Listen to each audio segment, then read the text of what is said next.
এই মাদ্রাসাকে পুনর্জীবিত করার জন্য পাগড়ি আছে, পাঞ্জাবি আছে, লম্বা নামাজ পড়ে না, এই মাদ্রাসার অবস্থা হয়েছে,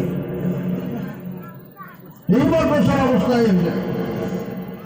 এই জন্য এই মাদ্রাসাকে জিন্দা করা, যে সমস্ত বুজুর্গ এই মাদ্রাসার খুঁটি কেটে দিচ্ছে, ওনাদের কি আশা ছিল যে আমরা মারা যাব, এই মাদ্রাসাগুলো চলবে সব আল্লাহ আজাদ থেকে আমরা বাঁচি থাকবো।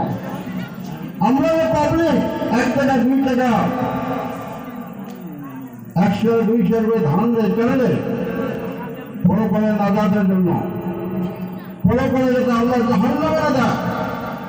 কিন্তু আজকে দেখা যায় চালা হয় মাদ্রাসা পড়া নাই, মাদ্রাসার ছাত্র নাই। মানে আপনাদের কাছে অনুরোধ করলাম, আমরা সিনিয়র মানুষ হিসেবে, সিনিয়র আলেম হিসেবে, মুরব্বী হিসেবে এই জায়গা পার্শ্ববর্তী মাদ্রাসা রাহুল মেহরবানি আছে, পার্শ্ববর্তী মেহরবানি ফরকানি আছে, মাদ্রাসা পূর্ণরূপ দেওয়ার জন্য ছাত্র দেন এবং ওস্তাদগুলার কেয়ার করে লক্ষ্য দেন যে ওস্তাদ খালি কালেকশন করবে না, পড়া পারবে, এটা লক্ষ্য দেওয়ার ব্যাপার। আমরা ছাত্র দেওয়ার জন্য রাজ দিয়েছি, ছাত্র যেন মাদ্রাসার পূর্ণ পর্যায়ে উন্নতি আমলগুলো হয়। কথাটা অনেকের ভালো লাগবে, অনেকগুলো বেড়া লাগবে।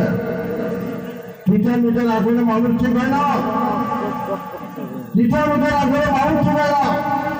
কেন মাদ্রাসা অবস্থায় লোক মাদ্রাসা কেন বানিয়েছে? ছেড়ে নেই মাদ্রাসা, কেন আছে? ছেড়ে নেই।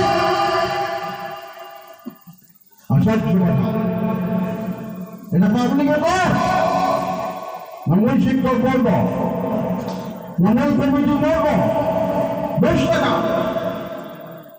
কেন আলোচনা না? প্রত্যেকটা মানুষের দিয়েছে মাদ্রাসা, কে চালে যাবে? মেয়ে মানুষের চালাবে, কত আর সেই চালাবে।